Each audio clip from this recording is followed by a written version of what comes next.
Hello everyone, welcome back to the Bowtie Movie Lounge. I'm your host, Jacob Strupek. I'm your co-host, Gabriel Coates. And today, we are talking about a beloved 1993 film, filmed by Chris Columbus, Mrs. Doubtfire. So, yeah, I mean, What a great movie that one is. Just a fantastic film. It's a classic. It is a classic. You know? But no, I mean, not really peak Robin Williams, but like one of his most memorable, like, roles. Yeah, roles. Why can't I think of that word? Always happens. But no, this is like one, if you were to ask me about Robin Williams, this is like a film that like comes to my mind.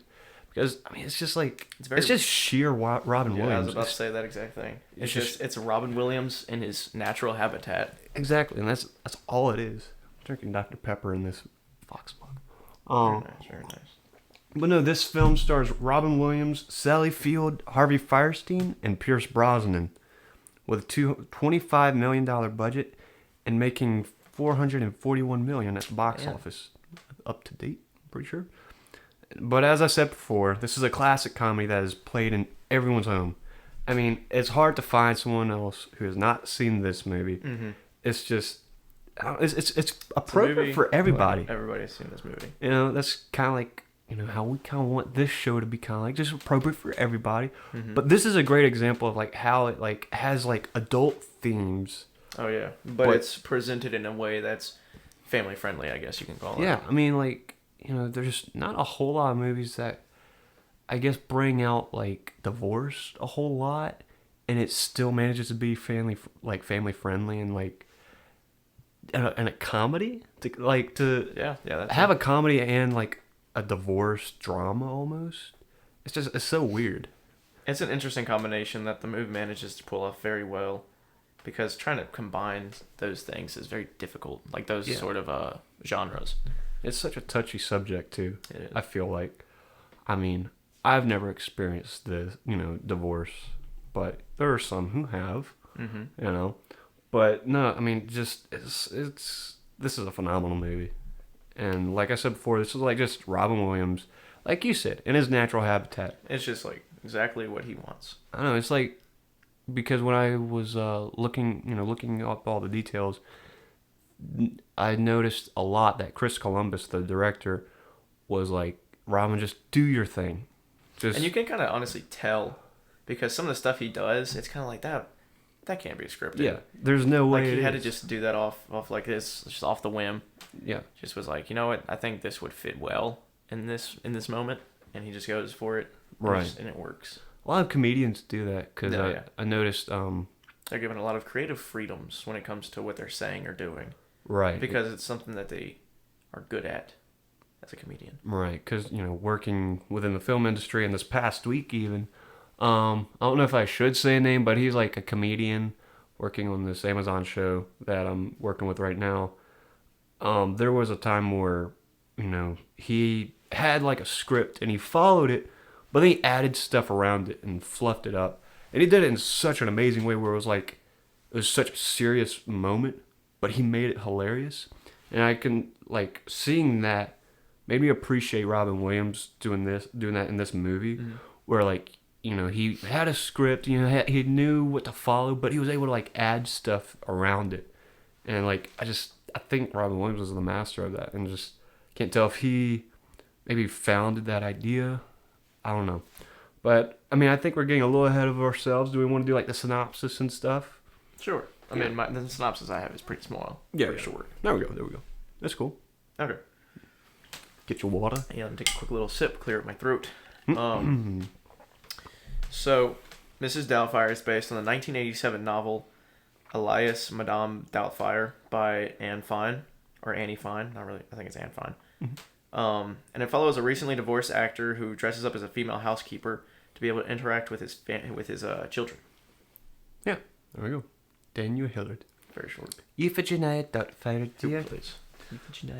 So, what are your thoughts on this movie overall? So, I think it's a very good movie. It's a very entertaining story. Does a really good job of presenting hardships that like the divorce brings upon a family, because as we were saying, how it's like a drama in the sense that it's going through divorce, and divorce is different for everybody, but it's a hardship, and I think they bring it up in like a very good way. Like Yeah. it's not too tough to watch. It's not really glamorized, but it's like made in such a real thing. It's, you know, I don't know. It's not like a hard watch. It's easy to watch, I guess, because like if I'm comparing it to what was the movie with Adam Driver and Marriage Story. A Marriage Story. How like that was a very real take on divorce, but also it's like a tough watch because it's very intense with a divorce. But this one still has the hardships of a divorce, but not in such an intense way that it's like, oh, I can't watch this. Right. It's like, that's it intense. hurts to watch. Yeah. But there were still moments in this movie that made it feel then it was like like, oh, that's sad. Yeah. But no, like, my thoughts on this movie overall is I think it's almost a masterpiece. Like, it's, you know, like, Chris Columbus, you know, the director, his style, I don't know why I keep saying the director to clarify. But anyway, Chris Columbus, his style is just, you know, he's not too artsy with like the cinematography and like the thought of like the sceneries. It's very grounded, but still like, you know, almost feels like original. If you didn't know Chris Columbus, he did, he did the first two Home Alone, the good ones. The good ones. And then, shoot, what else did he do? Oh, man. Anyway, he just did the Home Alones, and then he did other movies. No, he, like, wrote the script for Gremlins, and I think he helped Steven Spielberg do the screenplay for The Goonies. Yeah, so he's a pretty big guy. Yeah, he's been working on a lot of things. A lot of different genres. So we'll talk more about that, like, later on. But yeah, I did want to like clarify, like, my parents are not divorced, so I don't really have like experience with this subject, but it always made me like, man, like, I really pity anybody who has been through this, because this was like a picture painted enough for me to be like, yeah, there's so much more than you think. Like, oh man, mom and dad just, you know, divorcing, and 2 Christmases, I guess, yay. You know, it was definitely nothing like that, you know, that I was feeling like from this. I was just like, man, this is rough, not just for the kids, but even for the parents as well, having to balance. Because, you know, I guess whenever I hear about, you know, someone divorced, it's just like, man, do they have kids? But it's also like rough on the 2 individuals that are divorcing. Right. You know, that's, and you even see that in the movie with the court scenes. Yeah. Like, Robin Williams does a really good job of just being, like, acting devastated at the fact that in the court, like, says he can't see his kids except for, like, on the weekend. Yeah, like once a week. And he was like, I can't do that. I've been with the kids, like, since they were born. Yeah, he says, you know, it's like, if I can't see my kids, it's almost like telling me I can't have air. Yeah. I can't live without them. I can't remember, does he say the first time or a second time? You know, there's maybe 2 court scenes, but I can't. But just like in the first court scene, I mean, even in all the court scenes, really, Robin Williams is always just devastated because he's not able to see his kids, and he doesn't want to get a divorce. It's really just the wife that does. Mm-hmm. But yeah, and then like you can always tell with the wife, Sally Field. Mm-hmm. Forget, like, who plays Miranda. Yeah, Miranda. So Miranda, or Sally Field's acting, is she doesn't say anything in any of the court scenes, but she always has these facial expressions that show, like, this isn't what I want to have happen. Like, I didn't want to take the kids away from him. She's so good. Yeah. I mean, like, she just, you know, she's not doing too much with her face, but she somehow, like, gets that emotion out. It's all in, like, her eyebrows. And yeah, it's like her eyebrows. It's her eyes is what's selling it, honestly. But, like, she's not really like, oh my God. And, like, she's not expressive, but she, like, is somehow expressing her emotions real well. I guess that's, like, the easiest way to put it. Yeah. Yeah. So, I mean, I don't know. It's just, it's super cool to me. But yeah, no. They do a good job. So, yeah, the opening scene where, you know, it establishes that he's a voice actor. Mm-hmm. And it's just like, okay, this is Robin Williams. You know, just like we said, having doing fun with the little character. Yeah, and it's like, oh, this is perfect for him. You know, because let's see, Aladdin came out in 1992. I'm pretty sure. I'm not sure. I want to say 1992. Well, I mean, we know don't Robin quote me Williams is a voice actor. Right. And so, and especially coming from that, where he's doing all the voices, showing Aladdin, you know. And so it's like, you know, you watch that and you watch this, like, perfect. this is perfect for him. And then it's almost like too on the nose. And then, it shows his relationship with his kids.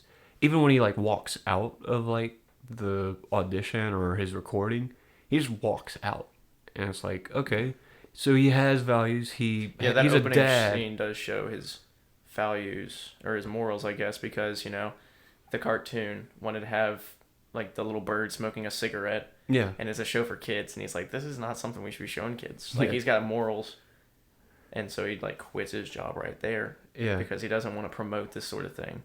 I like what he says, it's like putting a cigarette in every kid's mouth and tell them to light up. And that even I always thought about that, like watching the Tom and Jerry movies or like episodes, or whatever. Yeah. And then like one of them pulls out a cigarette and just like inhales the whole thing, and it just like burns all the way down. Was so different back then. Yeah, I mean it really was. I mean, it never like bothered me. I was just like, huh. I never really. This like, would not fly noticed today. it. This would not fly today. Is what I was thinking. But so that he addressed that pretty well. But then even like just watching him pick up his kids and from school, and then he was just telling them about he's gonna throw a party, and they're like, oh, mom's not gonna like that. He's like, well, mom's not gonna know.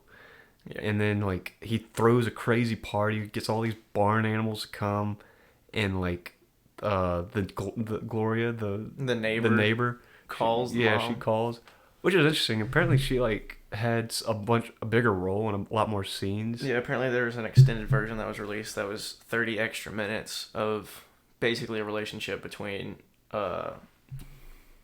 Daniel. Yeah, Daniel Hillard. Daniel Hillard and Gloria. Yeah, Gloria. Yeah, like more of an exchange. Yeah, there's more interactions between the two of them rather than just the phone call, and that was that. Right. Yeah, no, that's pretty much the only time she gets is just like, the phone call she gets Miranda. But yeah, no, like, they cut that. But anyway, she calls Miranda, and that's when you see Miranda. She's working. And you get a little bit of an idea that she may be a workaholic. And it's just like, she's a lot more serious than Tom. Dude, Robin Williams. I was about to say Tom Hanks. Tom Hanks. I know, we've been talking about Forrest Gump and stuff. Yeah. Yeah.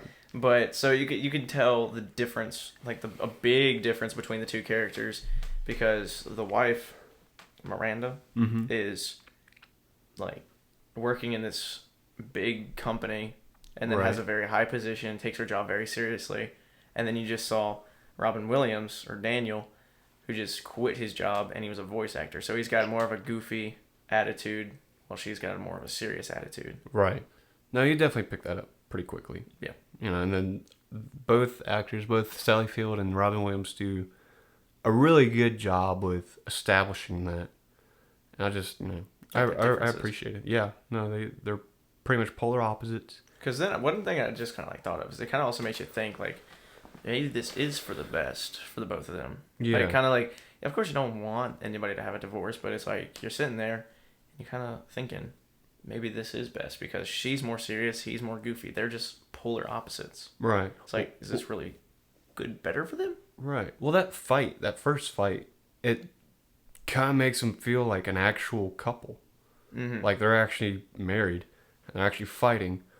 But then, of course, like it turns pretty quickly when she says, I don't think this is working out. He's like, what are you saying? Yeah, what are you saying? What are you saying, Miranda? And then that's when he's like, I want a divorce. And it's like, oh no, like that whole bomb drop. That whole scene, like I almost get close to almost crying, and it's just like, dang, like that's tough. That's got to be tough for like him to hear, because then of course his character is almost like a kid. Mm-hmm. It's just like, he's just such a lovable character. Yeah, he's so like, I guess sentimental. He's very in touch with his emotions. Mm-hmm. And the way Robin Williams expresses them, it's just like, it hits you really hard. It's just like, oh my God, don't divorce him. Yeah. It's sad. And the way he like looks, it's just like, he almost looks like a puppy that just and then you like have kicked kids, in the ribs. They're also listening to the whole thing. Yeah, and then they the listen kids. to the whole conversation. Yeah, and then like, and they're all just sitting there, and he's like, because like, I think all of our parents have fought, whether they're divorced or not. my parents definitely did not fight, and I definitely did not hear them and thinking they were about to get a divorce. That's sarcasm. That's definitely what happened.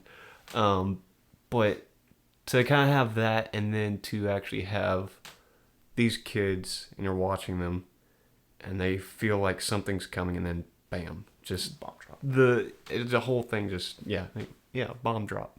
Yeah. It's just it's tough to watch every time, but it's a very sad moment in the movie. No, it definitely is.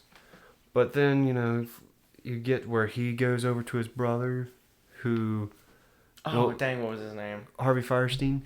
I know, but I'm trying to think of like the actors. I mean, not the actor's name. The character. The character, yeah. Yeah, no, I just know that the actor is Harvey Firestein. He's in like Independence Day and stuff. I don't know him from much, but he's what else? Is he in An Emperor's New Groove? I know he's in like Emperor's New Groove?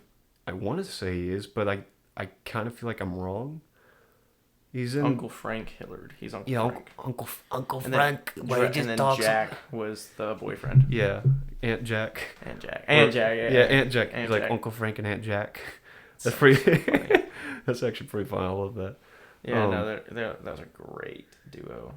Yeah, no, yeah, they're that's an awesome like scene, and like watching them like bicker with each other. Yeah, this movie in the '90s was pretty ahead of its time. It was, honestly. When I was watching that, I was like, "Whoa, that was in there." Yeah, it's like, well, kind of like, dang. Yeah, this passed in the '90s. I mean, today that like it's like great, send it out. Yeah. But like in the '90s, it was more like, oh, hold up. So like that was pretty cool to watch. But yeah, no, it's it just I don't know, just you have that court scene at first. Mm-hmm. The first court scene, right first after that. Scene. Yeah, that's right after. It's more of like him like this may be a reality. We don't know. Did you hurt yourself? I don't know. No, I just made a funny noise. Oh, I was like, yeah, but the court scene, it just like that's when you realize, okay, this is all serious. Yeah. Because at first, like I said, he's like, this could be a reality that we're getting a divorce, but it may work out. These things happen. But then that's like where you're like, nope, this is actually happening. Oh, that's right. Yeah. So he was at Aunt Frank and Uncle. No, dang it, Uncle Frank. Uncle Jack and Aunt. No, Uncle Frank and Aunt Jack. Oh. No, you're good. Anywho, right. Uncle Frank and Aunt Jack. Uncle Frank and Jack. Frank. He was over at their house and he was on the phone with the mom. Like he was like, he wants to talk. Like, you want to talk to him? And he's like, no. He's like, he said he'll call you later. Or something like that, I forget. Mm-hmm. But that's where it was like, it's probably not even going to happen. And it was kind of a funny cut, honestly. Because he was like, these things happen all the time. People get in fights. But he was like, probably nothing's going to happen.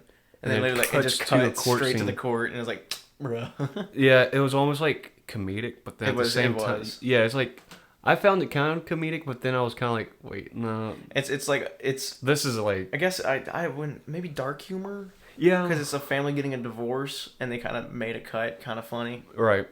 I mean, I could look at it as kind of humorous, but it was still kind of like, man, shoot, dang, why is this happening now?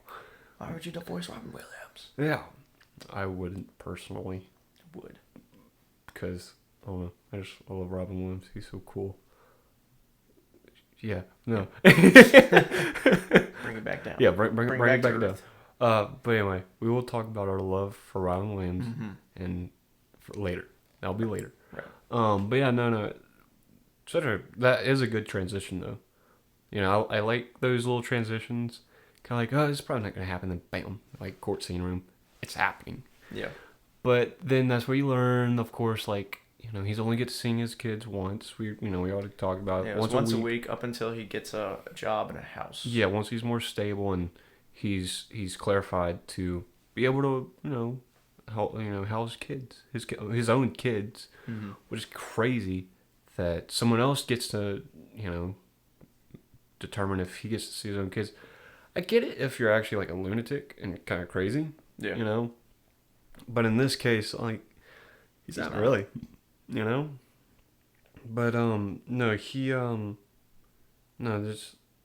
it's an emotional performance then by both of them, especially when like and I like the part where his lawyer is like, well, looks like there's a little bit of light at the end of the tunnel. Tries shaking his hand and he just looks at it and walks away. He's like, no. Yeah, because he's just upset, which obviously that's, he's in the right to be upset. He has the right to be upset. He just lost his court case pretty much and was only able to see his kids once a week. Has to do all this work just to be able to see them more than once a week. Right. And yeah, he was just upset probably with the lawyer. Yeah, no, he was definitely, and then the lawyer was just kind of sitting there like, huh? And it's just like, left me hanging. I know, but yeah, no, that's a great scene, and then of course it like cuts to him having time with his children, the one day of the week, and it's just him kind of. It's like I've heard about this before, so don't take me as some like psychologist and expert on divorce cases and stuff, but it's like there's definitely some crazy cases that I've definitely heard of where one parent really tries to make the other parent look like the bad guy, and it definitely happens, and he's almost like trying to not do that, but he almost can't help to do it a little bit and to kind of remind that he's almost trying to remind them that like no one's a bad guy in this situation.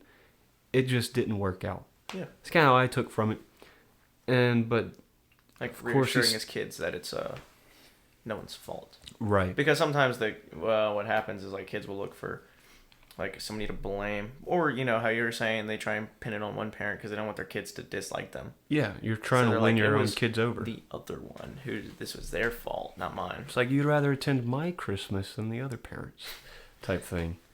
But yeah, no, he's just, you can tell he's fighting the urge to do that.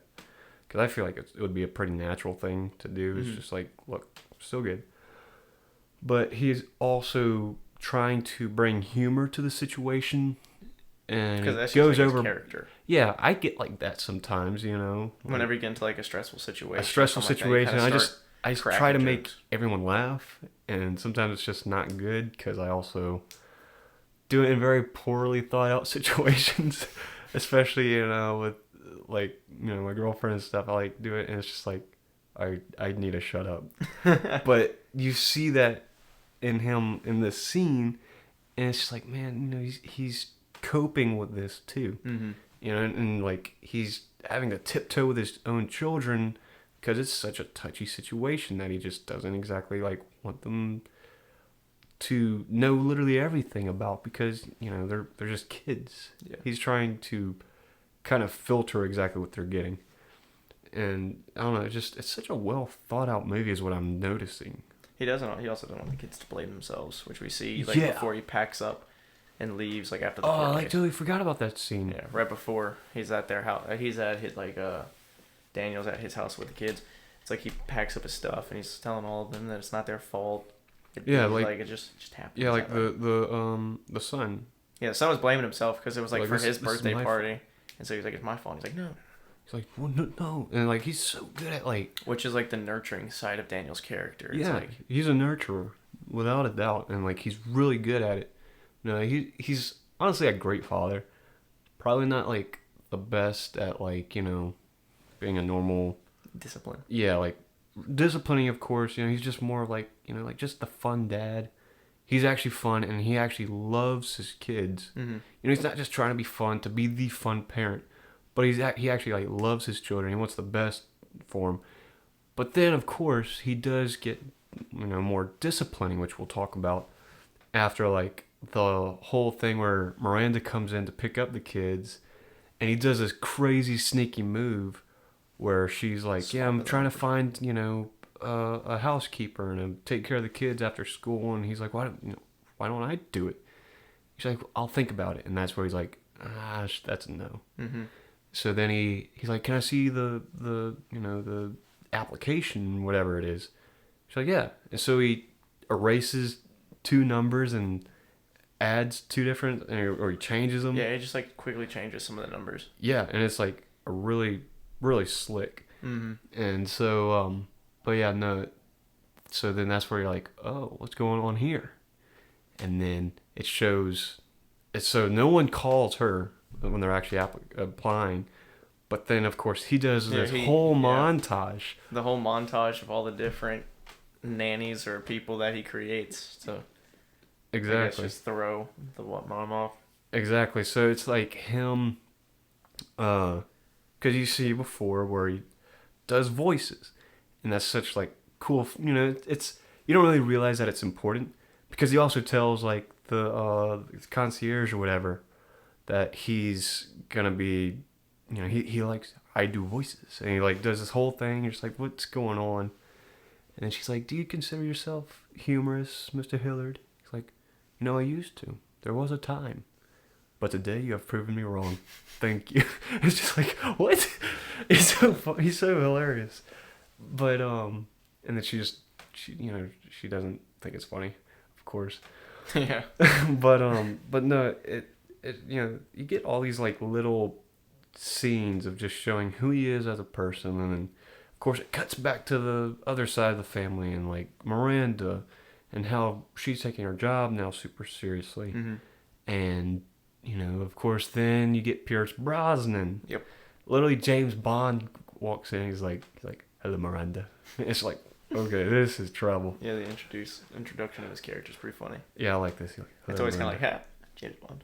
James Bond. James Bond. But Pierce Brosnan Bond. I actually liked him as James Bond.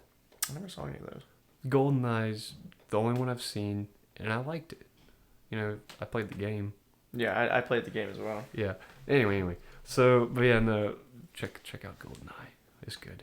But anyway, so so yeah, so you get him introduced. So it's almost like, oh, he's the antagonist. He's gonna be the antagonist, which we'll discuss later about, which is such a cool thing. But yeah, so you see him getting a job. He's actually trying to find a way to be able to hang out with his kids and have them over, legally and stuff. Mm-hmm. And he's trying to do what he was told if he 3 months cleans himself up, finds a suitable home and stuff like that. But then he's also like, what about between now and those 3 months? That's where he calls Miranda with all of his voices, which is such a great montage, And you know that he definitely had the creative freedom on that whole thing. Oh, you definitely. Like, Robin Williams probably, they were just like, do whatever you want. Just create some voices and characters. Mm-hmm. And he's like, got it. Like, what's something he says? Like, I love the thing where like, oh, better get back in your cage before, don't make me get the hose. Don't make me get the hose. Get back in your cage. Don't make me get the hose. Like, hello. It's like so many notable moments in that whole thing. I take job. He's like, I'm sorry, do you speak English? And then Sally Field does really good. Like, she does really good on the other line, too. It's like her reactions are very funny. Like, the voices are funny. Yeah, she's like, but then having her reactions, like, plus the voices. Yeah, but it's a very well done duo right there. Robin Williams definitely kills it in that whole montage. Mm-hmm. But yeah, then of course you have the time where he's like, okay, I've got to stick the landing. Yeah, he's got to get the. I've already set the bar real low. Now I've got to set it so high, And of course he does this.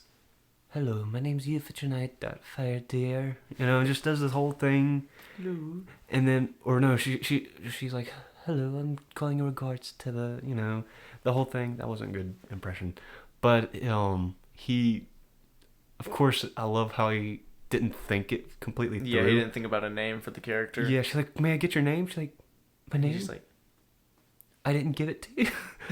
He's like, I didn't give it to you. He's like looking all around. And then he she's sees like, the newspaper. It was like, someone doubts fire. He's like, Doubtfire. And then like, he pulls Euphigenia out of nowhere. Like, Yeah. I've never heard that name before. He's probably just trying to think of some foreign sounding name. Like, Euphigenia Doubtfire, dear. And then it's just like, hold up. This is good. This is now a character. But then I love when she's like, all right, yeah, definitely. And the whole thing is like him like, what now? And then it just shows to him like, I need you to make me a woman. That's my favorite line in the whole Honey, movie. I'm so happy for you. Oh, sweetie, thank you. I've been waiting for this. Exactly. I'm so happy for you. Oh, I love that scene. Whenever he just knocks on the door, I need you to make me a woman. It's like, finally. I know. I love that scene. And then it's just, of course, like the whole another montage. I love all the montages. And then another in this movie. montage Another of just him. creating like a look for the character. Yeah, he's like, do you think the nails scare the kids? Just doing the whole thing.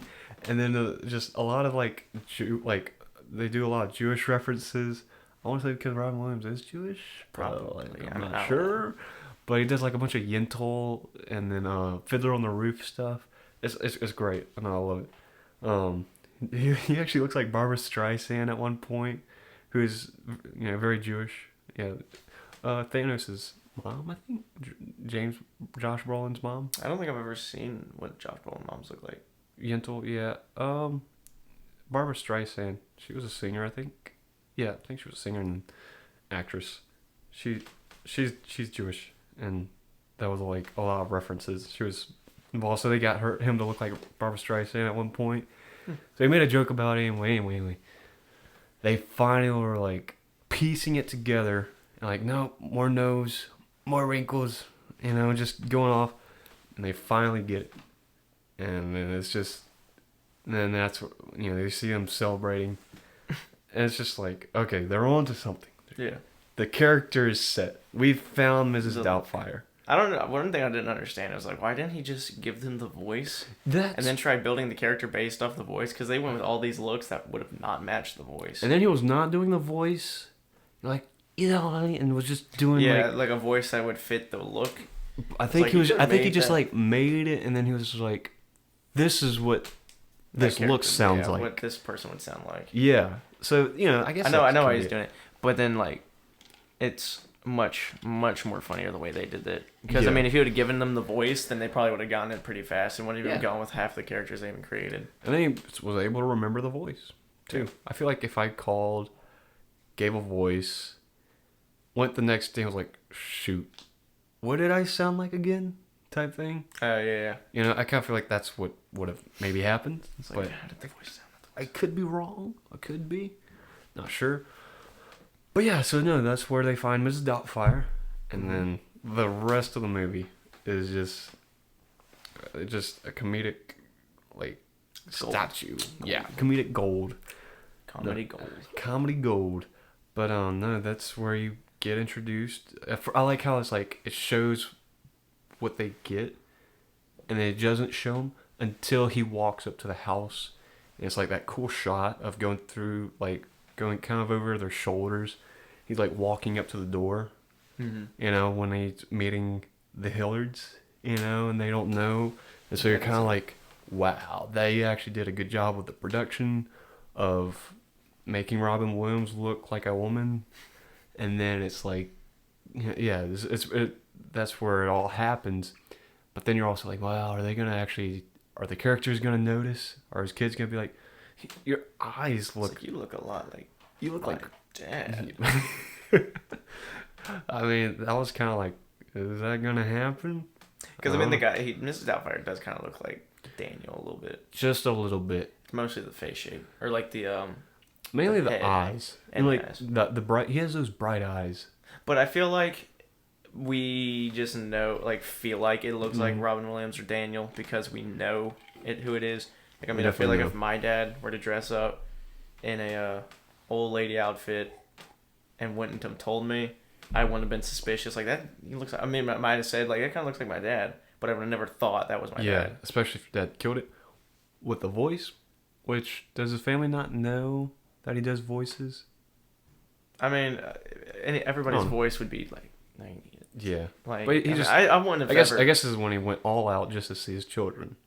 Because that's pretty much the whole thing, the whole movie's about, is just how far he's going just to spend time with his children. Mm-hmm. Which, is like he says, I can't live without him. And this is the extent that he went to. Dressing up like a woman every single day. And then, of course, they mention it later in the film. It's like, do you like wearing that stuff? He's like, the bra's a little comfortable. It's like, no, it's all like a pain. Like, yeah, how it was just hot Yeah, it's like it's hot, you know, and like he's putting himself in uncomfortable situations just to be with his kids. And of course like him being like on the train and that guy hitting on him and stuff. I don't know. He's like, I like that in a woman. It's Mediterranean, so something like that. Yeah, with his hair because he didn't shave his legs. Yeah, like Mediterranean. Yeah, I don't remember what he says. Yeah, I don't either, but something along those lines. But yeah, no, just and then of course all of the conversations between Mrs. Doubtfire. We'll refer to Mrs. Doubtfire and Daniel separately. Yeah. You know, there's different characters. They're different aliases. And so so Mrs. Doubtfire and Miranda, like they're pretty much having these conversations that they could have used to maybe work out the marriage. You know, maybe. No, they definitely like those kind of conversations that they were having would have really, like, those are important conversations that they should have been having. Right. Like between Daniel and Miranda. Right. But it took him to be Mrs. Doubtfire and talking to Miranda in order to have these conversations. Because, and maybe that just shows more of the character, that he's kind of like Daniel's a goofy guy and doesn't take too many things seriously. But as, you know, Mrs. Doubtfire, he's taking on like a role, and he's like committing himself to it. Right. So he has to act a certain way, and I guess he's acting like a more serious adult. Right. And more approachable for her, Miranda. Right, because there's also like the times where he like you know, like the kids, where like he comes and like he's just slaving them. And like having them do all the work. He's being disciplinary, which he was not before. Right. So it kind of took, you know, him to bring on another role. But then of course he took it over the top, so he had to bring it down, and he was like, I viewed that as he was lazy. You know, and he was like, I have these kids that I can just make them do everything that I'm supposed to be doing. But also like kind of, you know, making sure I had like a thought, but I just lost it. I don't know how. Yeah. But like he has these kids, and like he's supposed to be doing this, but he's like not, because he just, you know, he's lazy, and he's like a kid, and he's not really grown up. But like, yeah, I kind of lost my thought, and I tried getting it back, but I couldn't. Rip. Yeah, rip. Rest in peace, thought. See you later. I'll definitely come back around to it. But yeah, no. I like how it starts off with him doing takeout. Or he gets catered. Because he was trying to learn. He said that in his application she could cook, or that Mrs. Doubtfire could cook, and so he tries cooking. Oh yeah. And he's sitting there and he just like sets himself on fire. Oh yeah, no, that was awesome. He's like, oh, and gets the pans and stuff. Yeah, no, I love that. You know, it's funny. It's like, because he has no idea. But it also shows, like, later down the road how he learns all these life skills. Yeah. Acting as another person. Like, eventually he ends up learning how to cook, how to clean. Like, he becomes a superhuman. Yeah, no, he disciplines... First, he disciplines his kids, pretty much. And, you know, he's learning that part of it. Like, I just was, like, stumbling on my thoughts earlier, saying. But he also realizes that he has to discipline himself. As like an adult. Mrs. Doubtfire is the opposite of what Daniel is. Yeah, which is super cool. Like, you just nailed it with that. Like, Mrs. Doubtfire is not Daniel. And so, like, what ended up happening is him being Mrs. Doubtfire changed who Daniel was at the same time. Right, and having to all these things, having to actually live in the character that he created. You know, it almost was like him. Literally just doing method acting, where he just, you know, like, you know, I have to really take on this role, and it changed him for the better. Because I mean, if he was going to be anywhere near his kids to like keep the job, he has to make sure he is nothing like what Daniel was. Right. Otherwise, they could bring under suspicion, or he would get fired because he's not doing the job he needs to be doing. Right, and like, it made him just all around a better human. It helped him grow up. But yeah, no, you see him grow up and like become more confident in himself. The way he like talked to Miranda, like later on in the movie, he stood up for himself. but it just made him a better person, and he just took it seriously. But I love that part, where he's talking to her, and you could tell there was definitely some character building, throughout the whole movie. He had like a character arc. But yeah, I love the whole scene, or like that whole idea that like this character changed Daniel for the better. So yeah. But then Sally Field just does an amazing job as Miranda. I hadn't really seen a whole lot of Sally Field. Me neither. I don't. Yeah, I haven't seen like Smoking the Bandit. I watched a few Carol Burnett. That's where she really got started. I'm pretty sure was doing stuff with Carol Burnett. But yeah, I haven't seen like Smoking the Bandit. I've seen her in Forrest Gump, Andrew Garfield's Spider-Man, Aunt May. Oh yeah, that's right. I forgot she was. Yeah, Aunt May. Yeah. She's an amazing actress. Just everything that I've usually seen her in, she has like a very stern, disciplinary mother, like maternal figure, and she definitely like had that in this one where she was almost like a buzzkill. I kind of always felt like, man, she's not fun. Yeah, I know. But it was also like she has to be, because like her husband or Daniel wasn't like the disciplinary guy or whatever. Because in I guess the stereotypical family, it's like the wife's the more the caregiver, and the husband is takes care of like disciplinary action. Yeah, he's more the iron fist of the family or whatever. And the bread maker, pretty much. Yeah. At least in the. But in this movie, the roles have been swapped to where she's making the money, and has to be like basically the mother and the father, because father's kind of like. Right. Yeah. No. Because you have these very different parents. They're a different couple already, but then the parents themselves, they're just different. But yeah, no. What I was holding off to say about Stu, his character, Pierce Brosnan, apparently so Chris Columbus loved Pierce Brosnan in a show he did. He was like, yeah, I want to say he even said like he should be James Bond, and then that's funny. Eventually became James Bond. I want to say maybe after this film, but it was just like, you need to be James Bond. You would be so good. But he's a big fan of Pierce Brosnan, and he was like, you're gonna be kind of the antagonist. You're gonna be just a jock. You're gonna be like hated. But then he was also like, I don't want Pierce Brosnan to be like that because I love him so much. That's what Chris Columbus was saying, and but he was like, you know what, we can't have you hated. We need to make you more of a complex antagonist, where you're actually a good guy caring for these kids.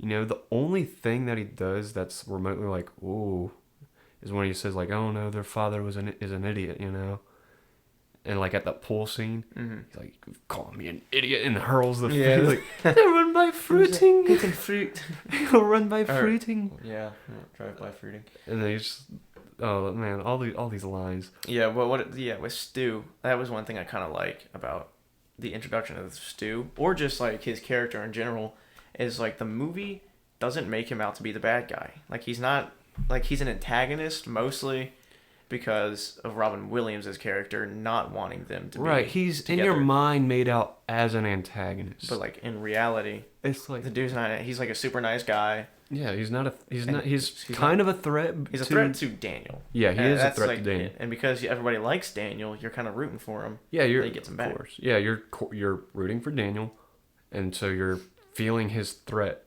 of Stu. Mm-hmm. And he's an amazing antagonist. Even though he's not just really an antagonist, like he's not a bad guy. If quote, but antagonist. That he's like stepping into the family that Daniel doesn't want to lose. Right, and then of course he has all the money. I love that where he breaks off the Mercedes logo on his car. He's like, I found this. Yeah, she just walks up like, tick tack, and so he's like, I found this. It's like, ooh, such a shame. When that happens. You're doing a good impression. It's just funny. I do remember that because he just walks over and then. Yeah, it's like, oh, what a shame. Yeah, and then he walks and he's like, oh, that's to my Mercedes. She's like, oh, your Mercedes, that expensive car out there. And, no, you're Mercedes. and it's just, that's, I think, when Stu, he always makes these eyes like, something's wrong here. What's like, why does this lady hate me? I don't even know who she is. Yeah, he's like very suspectful of her. Yeah, it's because Mrs. Doubtfire like lashes out at him sometimes. Mm-hmm. Well, I guess it's not really Mrs. Doubtfire at that moment. It's Daniel, right? Who's taking his anger or frustration. Like he doesn't want them to be together. So he's right. Like, that was weird. He doesn't want them to He doesn't want them to be together. Right. And so he ends up just trying to he just messes with him. Right. He's trying which is always very entertaining. Yeah, he's trying to like run him if you'll excuse the expression, cock block. Yeah, that. And it's just, it's kind of like, I don't blame you for this. It's like, that's your ex-wife. They did get a divorce. They did get a divorce. Yeah, they did. So it's his ex-wife. So it's not one of those things where it's like they're still married, but like they're separated. I don't know. He doesn't want them to. Yeah, he's still, because he wants to come back. He's still trying to come back, and he doesn't like what he's seeing. But of course they make up. But yeah, no, I mean, we're kind of breezing over all like just these amazing parts in this movie. Like we're just the whole time of him cooking, and then we'd be just here forever if we tried doing that. Well, yeah, I mean, honestly, you're right. You can go into so much detail about these things and like different the emotions or the story works out. No, they're really forever, dude. We really would be here forever. I mean, we have like these things. I definitely like have a lot of notes that I was just like, I didn't even look at all these. Yeah, I haven't really. But yeah, no, it's just the whole movie is like based on imperfection within someone, and that person being Daniel overcoming them, and it's through another character, Mrs. Doubtfire, and it's awesome. But yeah, I mean, like, do we want to go, through like, I guess through some tidbits and stuff? Sure, yeah. Yeah. So yeah, but yeah, I mean, like I said, like Chris Columbus, the director, every time I saw like, his name come, I was like, that's very familiar. But yeah, he directed the first two Home Alone movies, which I mentioned, and he did some of the Harry Potter films, which I totally forgot. Like he did like the first two, maybe three. But yeah, no, he's like I say, he wrote the Gremlins and the Goonies for Spielberg because Spielberg loved his work, so he just got that. But Robin Williams kept testing out the makeup by going out to public, and he would even go to comedy shows to see if he'd be recognized. So apparently he got carried away one time where he took it over the top when he would go to an adult toy store. Oh boy. And would buy an oversized, you could probably leave the rest to your imagination. I'm trying to keep this, kid friendly. Yeah, not necessarily kid friendly, but I like my mom's threatening to listen to this, so yeah, you wouldn't want that one. Yeah, but yeah, a special massive toy. Yeah, as Mrs. Doubtfire. That's weird. It's like I don't even know how I'd react if I was like the cashier that day, and you're just like, it's like I want to say someone like recognized him, and they were just like, Robin, come on, man. They probably had other thoughts. They're like, Robin, wow, okay. That's weird. Yeah. Robin's going through some transitions. Yeah, through a lot. But yeah, most of the scenes were improvised, of course. Makes sense. They used 3 different cameras, which can be pretty expensive. That is why they use so many different cameras. To just capture anything that he did. There was no telling where he was gonna be. And so, but yeah, like, it was just so crazy. Like, he was doing so many different things, so many different takes, that Chris Columbus was just like, it just felt like a documentary. Felt like we were documenting Robin Williams' life. That's kind of funny. So yeah, but yeah, Stu, Pierce Brosnan was originally supposed to be an arrogant antagonist, which we just talked about. But then they changed. But they wanted him to be likable, much like Pierce Brosnan himself. It was more realistic and conflicting, which, that's exactly what he was. He was like a conflicting character where you're like, because you're rooting to hate for Robin Williams to get back with his wife, and so you kind of don't want to like him. Yeah. But then the whole time you're like, there's literally nothing bad about this guy. Like, he's a good dude. Right. I want to hate So him. it's like, why am I disliking him right now? Yeah. It's like, it's just, I want to dislike him, but like, I just can't. Because there's nothing bad about him. Yeah, exactly. A sequel was supposed to happen. Mm-hmm. There was talks about it all the way until Robin Williams died. Yeah. It was just, he couldn't, when I was 2014. reading about that, he couldn't figure out, like, they couldn't get a script to work. Yeah. Bonnie Hunt, who, you definitely recognize her if you don't know, you know Bonnie Hunt? She plays Sally in Cars. Oh, yeah. I know that's like the only thing I can like, be like, she was in Cars. She was in Cheap Ride a Dozen. She was, her first role, I'm pretty sure, was in Rain Man, which she was like in the diner, and then that's when Raymond was like, yeah, you live here. She's like, what? That was his phone number. Oh, wait, no, yeah. Yeah, like her phone book. number, and he was reading the Yellow Pages.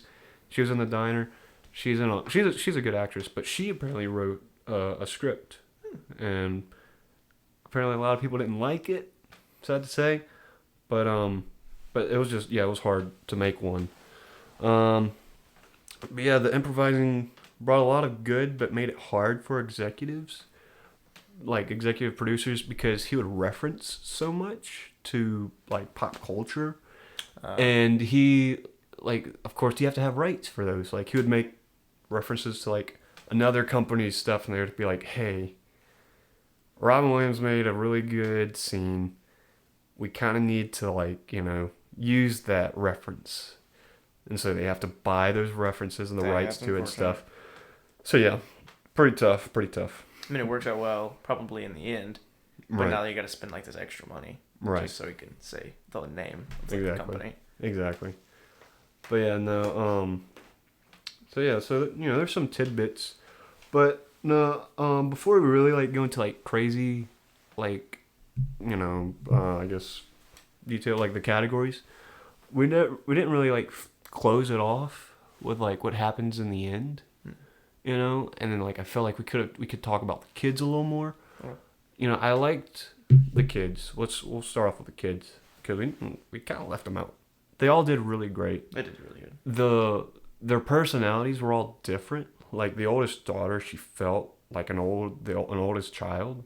She was more protective, I think, or not as open to Mrs. Doubtfire coming into the house. It was like, why don't we just get Dad? Yeah, and she was actually thinking about everything. No, I liked her character, especially as like an oldest child. I was like, yeah, she definitely feels like she's like trying to be maternal with it, But no, she was great. The boy, I want to say his name was Christopher. Yeah, I can't remember all the names, of the kids. I just know there's Nettie. Yeah, you have it up. Oh shoot, did it like reload? Yeah, it's refreshing. Oh man. Like what's the middle one's name? Lisa Jacob is Lydia. Lydia, yeah. And there's Natalie, who's the little child. Yeah, Natalie. Chris. Yeah, Chris. Chris is the son. Yeah, the son. But yeah, no. So there's Lydia, who's good. She's the oldest, and then Chris. He's the one who he's the son, and he's one like the middle one, blaming himself for this divorce. Which that idea kind of gets like shut down pretty fast. Right. Robin Williams. Right, but no, that was a pretty like real. I feel like that was a realistic thing. Yeah, it is sometimes. That's why whenever like people get a divorce, so I'll just say like with my parents, whenever they got a divorce, they were pretty much just like saying the whole time like it's not y'all's fault. So, it just doesn't work out sometimes. Right. Because they don't want us to blame ourselves and be like they got a divorce because of me and become like, I don't know, weird. Yeah. So yeah, they were always driving the idea that it's not our fault. It's just that it happens sometimes. Mm-hmm. Because it's important that your kids don't think it's their fault because it can like mess them up. Yeah. So I mean, your parents got a divorce, which I guess we didn't open up with at first. I know I said like my parents are divorced. They're not divorced, but then yours are. So I like this contrast. So you definitely can relate a little more to this. Yeah. At least but yeah, no. So it sounds like your parents were definitely not trying to involve their kids, with they kept it kind of just their situation, which you know, yeah, as like their child, you are offhandedly involved in their situation, but they're trying to protect. And so, it's kind of like the thing with like the kids feeling guilt. Like, this is happening because of me, is it? And then, of course, like, he asks, and then, that was just, I guess that actor, that played Chris, he did such a good job of just, like, looking like it's eating him, so he had to ask. And then Robin Williams was like, what? No. No. And he, like, was looking at him like he's crazy. Yeah. But yeah, then, that was rough. And then you have all these different, like, ages, I feel like. The kids, I just kind of feel like I'm realizing that their ages were strategically spaced out to kind of cover different, like, ages of them being, like, a child. There's, like, the older one who is, like, a teenager. Maybe she, getting close to graduating high school. And then there's the middle son who is, like, I can't tell if he's maybe late middle school, like maybe 8th grade, or, like, young high school. I kind of feel like he's younger high school age. I mean, I don't know, those back in the 90s, they look so different. But, you have the way they're processing, and then you have, like, the youngest daughter who almost probably doesn't know what's going on. Probably not, but she just knows that she, like, misses her dad, and that's pretty and, like, this isn't good. Yeah. That's what she notices. But, yeah, no, it's, I feel like they're doing that to try and get more of a range. Like, because they have what the parents go through. Yeah. That's, like, more for the adults, and they have what the kids go through. So it kind of, like, all three, as you were saying, with the different ages, it's covering more ground for relatability. Right. I think. Just because, like, this is what this person, you'd be like, oh, yeah, I was about that age. If, like, saying your parents got divorced, be like, yeah, I was about that age. Yeah, I feel like that's kind of how it went. Man, yeah, no, that's, like, it's a relatable movie. It is. In some instances, Yeah, I could see where it probably would be. I don't know how exactly it actually affects you and, like, stuff, but I could watch the movie and be like, that's probably how I would feel. Mm-hmm. But yeah, no, and then those characters of, like, the kids do such a good job of, like, illustrating that, and then, well, I guess the actors also do such a great job of illustrating it. I noticed that. And I think for their ages, those kids did a really good job, especially the little one. Yeah. Like, the youngest, Natalie, did a really good job for her age, I think. Right. It's kind of impressive. It's kind of like yeah, no, like, yeah, cute little girl. Like, that probably sounds creepy for me to say, but she's, like, a cute little girl. And, like, it's almost like saying the little kid from Forrest Gump is real cute. Like Harley Joel Osment, who now goes off to play, like, the boy in Sixth Sense. So it's kind of like that thing. I guess I'm just trying to defend myself to not sound like a creep. So I'm going to stop. Because it's making me sound even more making it sound a little worse. Yeah, making it sound worse. Adding the gasoline to the fire. But anyway, no, she is, like, a great actress as, like, a kid. Mm-hmm. As a juvenile, I guess you could say. But she goes off to play, like, Matilda and stuff. She probably has the most recognizable, like, career out of all the three kids. She hasn't really done anything since, like, she was a kid, because I want to say her mother got cancer, and then her mother died when she was, like, 20, and so she's had, like, a pretty depressing life, but she's very talented, especially as, like, a child actor. But yeah, no, they were great. The great characters, great performances by all the actors who played the children. Involved did a good job. Yeah, no, well casted movie, by the way, very well. Yeah, very. And then you got the end. We never really talked about the end, where Mrs. Doubtfire's in with the family. She's almost part of the family.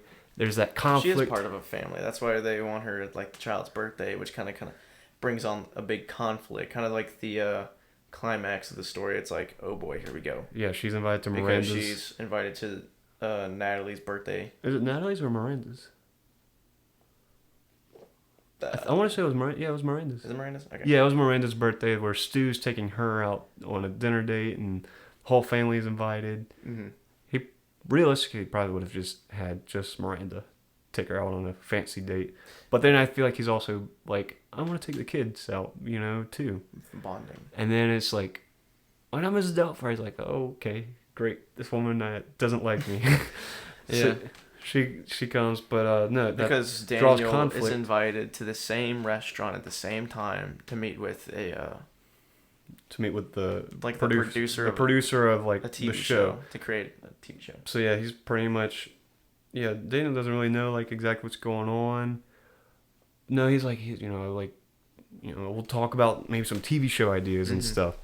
And so that's where like that's happening. That's like builds up to that climax, because then now he has to go between Mrs. Doubtfire and Daniel. Yeah. And you just got to go back and forth. He just keeps swapping, which is crazy and like a little unrealistic, and it's just all. At one point, I was kind of like, this is a little too much and very unrealistic. There'd be makeup and stuff, because I want to say like it took like 4 hours. I probably have it in my notes or somewhere with the trivial things, but I want to say it took like 4 hours at least to put on the makeup. It had like 8 different pieces, but it was pretty much just like a mask that he threw on in the movie. But he still had to apply like lipstick, I think, which is actually brought up. He's like, yep, must have rubbed off. Yeah, he like left the lipstick on back then because he's just like losing it, trying to be 2 different people at once. Yeah.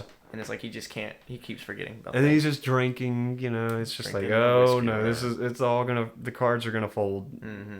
Any second. Because you're just sitting there and you're just like, it's intense, honestly. Mm-hmm. For like this movie, because you're sitting there and you're just like, when's he gonna slip? Right. You're just kind of sitting there like, it's like, oh, I can't wait to watch this happen. Yeah. But yeah, no, yeah. Then he does slip. And then it does slip. It's like when he adds pepper to Stu's jambalaya because he's allergic to it. He tells like, no pepper, please, I'm allergic. Please don't add pepper. Yeah. And then that's where he's like, oh, nice, I know what to do. Kill him with pepper. I know, really. Allergic reaction. Really wanted to kill him. Yeah. So he adds him. Intense. But then that's when he's like having it, and then he sits down at the wrong table as Mrs. Doubtfire, and he plays it off very well. Does, because the guy's like, the producer's sitting, he's like Daniel. He's like, this is the new idea that I had, Mrs. Doubtfire. Mrs. Euphigenia Doubtfire can beat pop, hip hop till you drop. Then he's just kind of like, well, he's like, well, this is the character, old, but like, it's a new take, and just pretty good. And then of course that's when all hell breaks loose, when after he added the pepper onto Stu's, then Stu starts eating it, or jambalaya, whatever it is, Stu's stew, and then he starts choking. Yeah, and she's like, Mrs. Doubtfire, help! And that was really funny. He's like, I'm coming, dear. Whenever he looks over, he's like, oh no, I killed the poor bastard. And then he's like, I'm coming. And he starts like running, like hopping all these like. He does parkour. Parkours over to him. Which is so funny, because it's so funny seeing him in the whole get up, like this old lady just like doing parkour. I know. I wonder how did Ryan Williams actually jump over that? Like that was impressive. Probably. I mean, because if I could do that, like it'd be such a hassle to get a stunt double and all that outfit just to have him hop a wall. Actually, do that. I don't know if that was actually Ryan Williams. He did a good job with that. He did. I wonder if he did stunts ever. Don't know. I don't know if that would be considered a stunt. I don't know. I feel like, yeah. Actually, no. Yeah, I rode a bike, and that was considered a stunt. So yeah. Probably hopping off a wall is a stunt. I mean, I just watched a guy pretend to be I feel like that's classified information, but it was a guy pretending to be like an age that he was not. It was a stunt. I'll just put it like that. Yeah, no. Like it wasn't anything physically endangering. It was just like, someone has to know how to do that, I guess. To like, just a shot from the back, and he had to like wobble. And yeah. Anyway, that's probably classified information. I don't want to mess around with that. Anyway. We'll just cut it from the... Yeah, because it's a current production. But yeah, no, I thought that was impressive. But then that's where he's doing the Heimlich maneuver on Stu, And all of his stuff starts falling, coming around. yeah. And you're just watching it unfold, and it's like, no, It's like, oh boy, this is oh when boy, it's happening. Here it goes. It's like, stop, take a break, put your stuff back on, and then it's like that's where everyone's like watching, like something's up, and then it's like, and he drops the voice too. He's like, all right, you good, pal? Yeah, he starts acting like Daniel again. Yeah, he's like, you good, pal? Almost had you. And then he looks up. He's like, oh, no. And then, yep, that's when Miranda blows up. Sally Hill did a really good job with that scene, and just because she was just freaking out. She was wigging out. I wouldn't blame her, because this whole time that you've been with this person you thought was a woman turned out to be your ex-husband, pretending to be Mrs. Doubtfire, and you're just like, the whole I'd be time. tripping. I know. I would have. Bro, what? I would have freaked out. Definitely would have called the cops.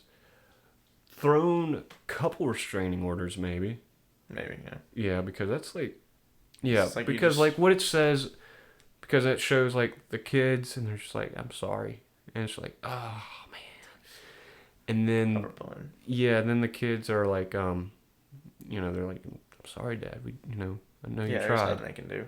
And then that's when they leave, and it's like him and Stu kind of make up. He's like, sorry. Yeah, it's like he's like, yeah, and it was kind of like, now I get why you were acting. Yeah, I get why Mrs. Doubtfire was such a weird person, because it was you, and I was intruding on your family, and but they make up, have their bro handshake. Yeah, we're good.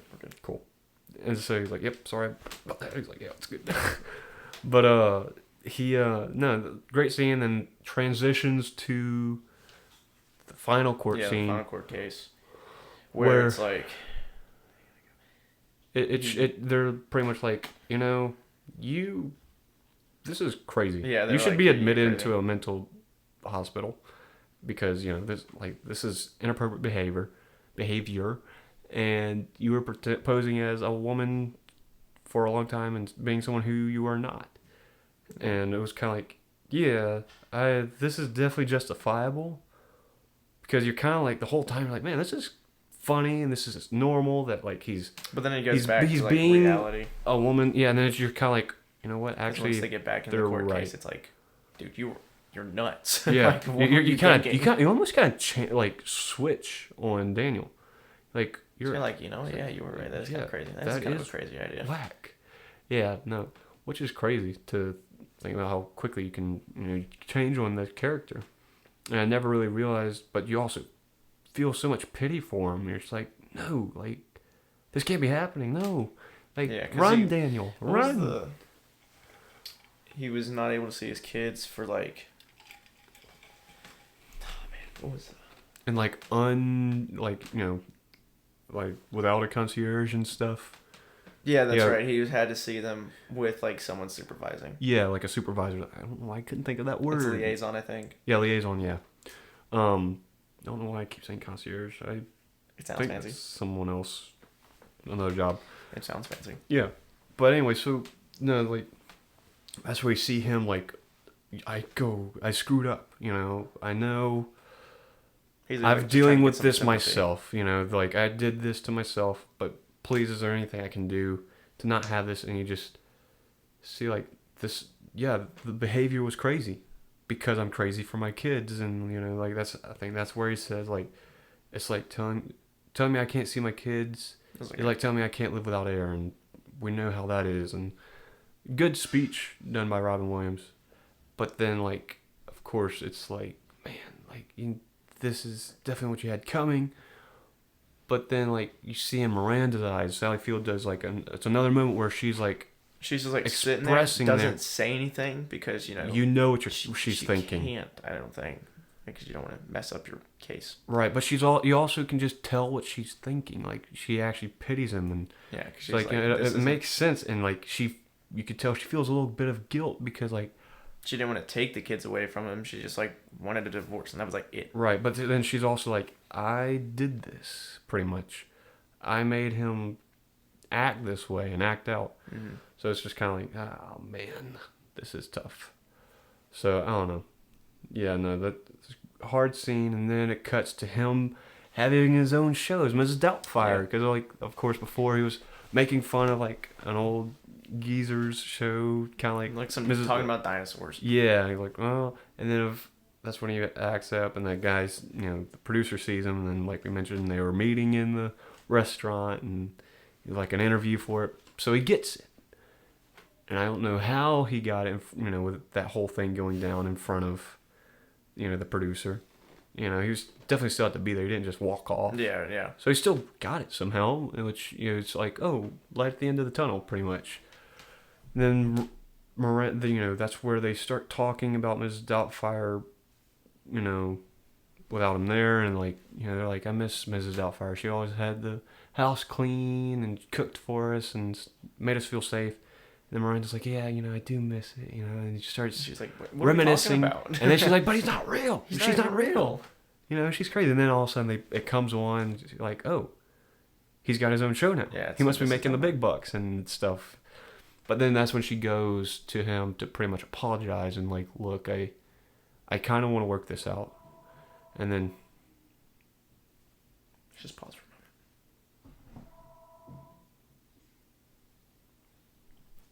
yes, so moment. Where they wanted to work it out. Yeah, Wanted to work it out, right? so that's where you can tell, like, she wanted to work it out. She went to go see him to help work it out, and like but then of course he's like, you watched and you didn't do anything. Like, it could have been worked out, but it wasn't. Yeah. That's, like I mentioned earlier, like his character building in this whole story, like where he's actually letting her know how he's actually feeling, because Before never he kind really of just did. like joked and like blew it off. Yeah. But now with the Mrs. Doubtfire kind of transformation type of thing, he's Right. grown. And now he's confronting his issues rather than kind of just pushing it off to the side. Right, which is, really important that I've experienced, being in, relationship and stuff, and just even relationship with, like, people around me. It's important to show that, but it's hard to do that, like, when you're just wanting to joke with everything all the time. So it's like, it's cool to watch that happen for him, and for that to actually be expressed and stuff. So, but yeah, no. I mean, of course, it just ends with a great, like, pretty much, I guess, monologue of Robin Williams, because that's when, after that fight, she's watching the tape, and it shows him actually picking up the kids and able to see them, because he's gotten money and a steady job, and he's at least living on his own. And his house is like super tidy because before the house that he had, or the apartment or whatever, was like a wreck. It was. And nothing was tidy. But then, like, with the whole transformation, he was now cleaning up, taking care of himself. His Right. house looked really nice. Yeah, it was. And he was cooking a dinner. Yeah, and so, he changed as a person because of being Mrs. Doubtfire. But then, yeah, and so then the final monologue of him, pretty much the cherry on top of the movie, is just her watching what was just recorded. And it's him as Mrs. Doubtfire talking about divorce. And it's just, like, this happened, some girl, like, oh, Annie out in Pennsylvania said my mommy and daddy just recently got a divorce, and I keep sounding like German, or whatever. But she kind of has She has like an almost German, a little accent. I like know an English / German. Yeah, It kind of has like a little bit of both, I feel like. But it's like some European thing. Yeah, some Europeans. Someone European is probably gonna listen to this and be like, "No, you're totally wrong, guys. Yeah. Like, that's exactly how we sound." Or was like, it the one y'all are viewer way in Germany? off. Wait, what? The one viewer in Germany. Yeah, we do have a viewer in German. Hey, thank you, bud or gal, yeah, whatever. I say bud. Yeah, bud. It could be girls could fall into that category. Yeah, thank you. Anyway, so so no, like, it's like, these happens, but everything's gonna be okay, and it's just like, that's a good way to end the movie. Everything's gonna be okay. Things happen, but don't ever just keep going. Keep doing what you're doing. And it's like a good positive way to end the movie. Right. It's like, things work out, things don't. Either way, you're gonna be fine. So great way to end the movie. Yeah. But yeah, so we pretty much got the whole movie taken care of. It took a little while, Maybe we can try to, I guess, breeze through some of these, these categories. Not a whole lot. I mean, like, we'll just breeze right on through. But yeah, I mean, Gabe, do you have any personal pros? Yeah, so basically we talked about it sort of in the beginning of the episode, but the approachableness of. You good? Yeah, my collarbone started hurting. Dang. I don't know why. Well, just like how they make the idea of divorce like approachable and like family friendly. Sort of. It's a good way to look at it. Just approachable. Because it's sometimes an intense subject to talk about, and like in a movie, it's always intense. And so they make it very watchable and not like enjoyable. Not trying to like glorify. They're not glorifying divorce. Yeah, they're not romanticizing. Divorce. Romanticizing divorce, but it's approachable. It's pretty much the movie being like, it's a subject that has to be talked about. Yeah, it's a tough thing. Yeah, I haven't seen the movie Kramer versus Kramer with. I don't even know what that is. I want to say it's with Dustin Hoffman and Meryl Streep. I'm pretty sure. Interesting. So it's like they get a divorce. I'm pretty sure they have a kid. I haven't seen that movie. I've heard it doesn't illustrate divorce as like most, but it's still like it's almost like trying to make it like as rough as possible, which I do like about this movie. And based on what you said, I do like that this movie isn't trying to make it as rough as possible. It's not like Tarantino with violence, like, you know what, I'm just gonna make it as violent as possible. It's almost like trying to make it realistic. It's not trying to. They're making it realistic without making it hard to watch. You're sitting there, you're like. Exactly. Anyway, so like with like I was saying, A Marriage Story, it's a very intense and hard movie to watch because they make it. It's very intense. Right. It's kind of like a lot of people have to put it down because it's just like too much. Right. But this one, it's like the same subject, but you're able to watch it because they make it entertaining without glorifying the idea of it. Yeah, no. Or romanticizing. Great point. But yeah, no, What about you? What I really like is, it just illustrates the pain and the discomfort and just the hardship it throws on the whole family and like even people around. Yeah. It hits every point. Hits the mom, the dad, and the kids. Yeah, it hits every point. Like how it affects the family. Yeah, so that's what I put down. It's like I said, the last scene is just pretty much it's the wrapping of the whole thing. And what I liked about it is they didn't end up getting back together. Yeah, I liked that too. I think realistic, and it like because a lot of times families don't end up getting back together. Yeah, well, it's like spoiler alert for La La Land. It's like when they don't get back together in the end, it's kind of like I like that because it's like, oh, it's white noise where every movie, they're all gonna get back together. They get back together. He gets the girl. It's more like they have their hardship, but he gets the girl in the end. Like Miranda's like, oh, you know what? Oh my gosh, I'm making such a mistake. Yeah. I'm gonna go back to Daniel. Yeah. It's not like that, which I love. That it's not because that. in this case, they don't get back together, but they work it out, and they work out their differences, and they're able to withstand like each other's presence. I guess they're able to be in each other's presence. Exactly.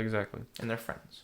But yeah, another thing I said put down is the impersonations or the improvs of this. Robin Williams. He just never lets you down. Yeah. Robin Williams just does such an amazing job with all them. Allowing him to just kind of go ham whenever he wanted to. Like, exactly. It works. I don't. Yeah, I guess. How the kids found out. It's like it was very practical. Like how the kids walk in and he's like standing up and peeing. It's like we didn't even talk about that or like any of the crazy parts. Because I feel like when we got into this, we would start talking about it.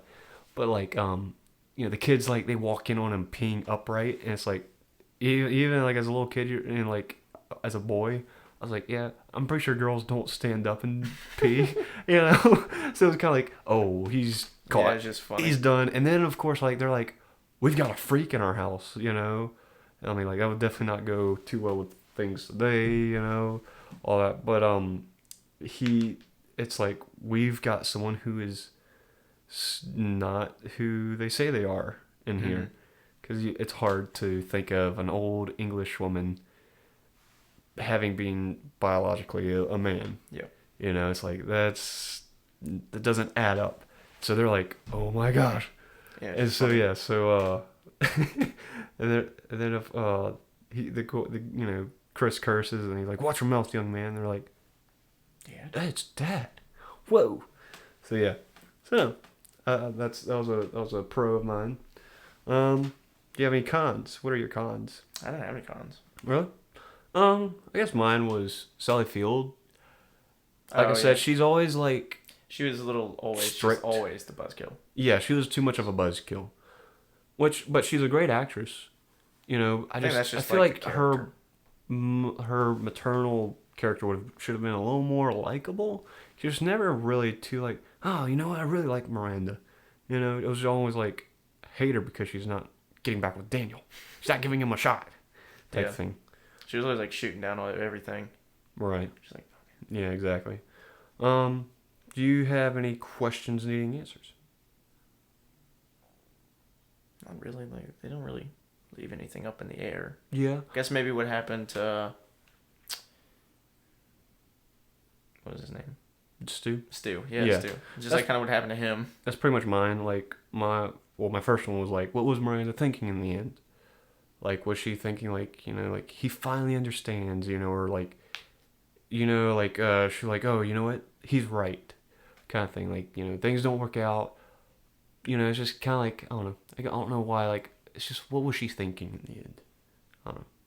If you know, if any of y'all know, you can email us. Or just have an idea. Yeah, Or an opinion. exactly. I guess that's it. Just kind of leave it up Because I mean, to you. yeah, it's up to you.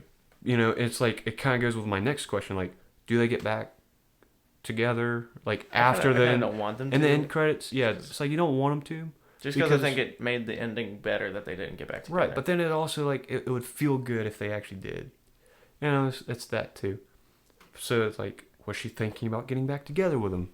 You know, just after seeing his transition from the goofy guy, which I mean, he still ends up being the goofy guy, the Right. goofy dad or whatever, but he takes things more seriously now than he did before. Yeah, he gets married to Meryl Streep. Yep. Yeah, after Kramer versus Kramer. Yeah, Mm-hmm. I haven't seen the movie, but I don't know if she and Dustin Hoffman get back together or not. But he gets married to Meryl Streep. Yep. Anyway, so yeah, so no, does she get back with Stu? Maybe. I don't know. I feel like she probably would. Do they stay with Stu? Does she stay with Stu? Is what I mean. Sure. What is that? Anyway, so yeah. Anyway, you could probably like. I think it just died. Yeah, we should have. Maybe we'll plug it in next time. So now we're back with no footage because my camera died. Yeah, it's all good. We're still getting it down, guys. Yep. We're getting better. We're getting better. Yeah. I think we are. But yeah, no. We got notable acting performances. Robin Williams. Just Robin Williams killed everything. Mm-hmm. You know, he's just amazing. But that's just Robin Williams. He's always Yeah. He always does a hold up, much better. There you go. He always does a fantastic job in anything he does, just because he's a great actor. Dude, he's just perfect. This is like where, cause like let's see, when did I keep trying to think of, but like, shoot, Hook. Yeah, Oh, yeah. Speaking of Dustin Hoffman, yeah, like Hook came out at some point, and then like, you know, that was like one that I remember definitely being like a drama, and then he's got so many dramas that he just kills everything in. You know, Good Will Hunting, always amazing. Comedians sometimes always end up like shining in dramas. Doing the best they drama. play the best, like a very serious character, Mm-hmm. and it's just like wow. Yeah, cause you got like Good Will Jim Hunting. Carrey and like. Yeah, Jim Carrey. Truman and Show. Eternal Sun. Or Yeah, that Truman one. Sunshine. Eternal Sunshine on the Spot's Mind. Did I say the Truman Sunshine? Yeah, he's I probably Truman did. Sunshine. Oh my goodness. Anyway, so yeah, Sally Field does amazing. You know, like I mentioned, like her character was like a little off to me for some reason. I guess I'm just being too complaining about it. But no, she still does an amazing job. Mm-hmm. And then Pierce Brosnan, all the kids do just amazing. This whole movie is just perfectly casted. Yeah. But yeah, any favorite quotes? Make Me a Woman. Yeah, make That's me a the woman. best one. Yeah, I like always worn by fruiting. You know? Oh yeah, the drive-by or Yeah. run-by routine. That was funny. I just like the woman. The Make Me a Woman. It's the funniest to me. I know. Just because then like right afterwards when the uncle is like, yes, it's just so funny. Yeah, Uncle Frank. I like when I like just every time he's like, oh dear, oh dear. Apparently, like someone counted that. It was like a high number of like just oh dear. Yeah. That's funny. Yeah, like oh dearie, hello dear. You know, and just all that. But yeah, favorite quotes. This is just a quotable movie in general. You know, just everything. Even when he's just Daniel, he's like, I can do a good impression of a hot dog. And That. Man, I wish we caught that on Do you think camera. you're funny, Mr. Hillard? Yeah, Mr. Hillard. I did, but now You've helped me realize. Thank you. It's just such a quotable movie. But yeah, I mean the cinematography done by nothing like really special about any camera work or anything like that. right. It's just really the acting. Yeah, just the acting is just it felt grounded. Like I mentioned, how Chris Columbus likes to do. You know, just very grounded. But yeah, just really good. The score and soundtrack. You know who did I like the soundtrack a lot. You know who did it? No. Howard Shore. You know what he did? No. Lord of the Rings. Oh wow. Yeah. Howard Shore did the score and the soundtrack. Nice. Yeah, and yeah, no, he's always really good. I think they chose very good songs with dude looks like a lady and walk like you a man. look like a lady. And then did walk like a man, and it was so funny. Oh yeah, no, perfect. Yeah, those were just perfect. It's just the use of the songs. It's like this is what those songs were created for. Right. No, it's perfect. But yeah, so score soundtrack. It was it just never stuck out to me. You know, it was just like it's good. I mean, when I'm watching really the movie and I'm special. listening to it, it fits. It fits. But any story or rewrites, anything like that? No, none. Yeah, none from me. No, just because it's I perfect. like the way it works. Like the whole story, I think works very well. Yeah, it's like no, there shouldn't have to be added or anything like that. I never really was sitting there and I was like, I Like, wish you they know would what? have I wish added they- something else. I wish there was a scene of them actually getting back together and stuff. Yeah, I'd rather it's kind of fun that it's left up to you. Yeah, no, it's really good. Recasting. No, Yeah, just leave it as is. Anyway. Leave it as is. No, you can tell they definitely put a lot of thought into the Definitely. casting. They definitely did. All right, well that's Mrs. Doubtfire. Yeah, I think this was a good episode. You know, I liked it. We're trying out our new studio. If you were watching on YouTube, which we're gonna try to do, it may or may not happen, but if it does go on YouTube, you can watch the growth of our studio. Mm-hmm. And if you're listening, you can listen to it. We might talk about what's new. Yeah. Be like, hey, there's a new curtain. Yeah. Even just the quality. We're gonna try to get a slightly better system, maybe soundproof a little more, have a little more regimens. But yeah, no, this was great. This was fun. Thank you for joining. Yeah. It's always a pleasure to talk about it. Talk about movies. Talk about movies. Make a podcast with my dear friend Gabe. Yeah. My dear Gabe. Dear. But anyway, so yeah, no, not sure what movie exactly we're gonna do next. Saving Private Ryan. Oh yeah, right. Yeah, we're gonna try to be doing that. So yeah, no, stay tuned for that. It'll be a big episode because that is a long movie. A long movie. We're gonna be doing it with your brother. Mm-hmm. My brother will be on the show to talk about Saving Private Ryan. Saving Private Ryan. So yeah, no, thank you all for listening. Our camera died, so couldn't sorry wave about to that you. one. No, it'll be fine.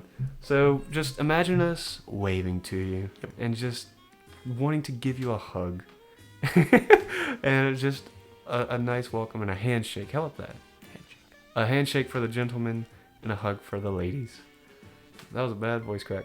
But anyway, so yeah, thank you all for joining us. If y'all have any questions or comments or just thoughts, maybe even answers to the questions that we had, you can email us at mailbag@bowtiemovielounge.com. You can follow our Instagram. It's just the Bowtie Movie Lounge. Nothing really special, fancy. Do follow that if you can. That's where we'll be posting, like when or what movie we do next. Yeah, just like do updates, next. I guess. Yeah, or we're gonna try to make dates for when we do polls. We're trying to do like a Tarantino movie, but we want to involve our listeners or viewers, whichever one. It'd be more fun as an interactive thing. Yeah, we want interaction with our fans. And we also want to talk about movies y'all want to hear. or get talked about or something. And so having a poll would give y'all the opportunity to, interact and hear movies you want to have talked about. Exactly, yeah. And by the way, I was talking to some pretty professional people within the film industry, and may even have them on. So we'll see later on down the road. So yeah, I just want to again just email us mailbag@bowtiemovielounge.com and follow us on Instagram, Twitter. I'm trying to get a Snapchat going.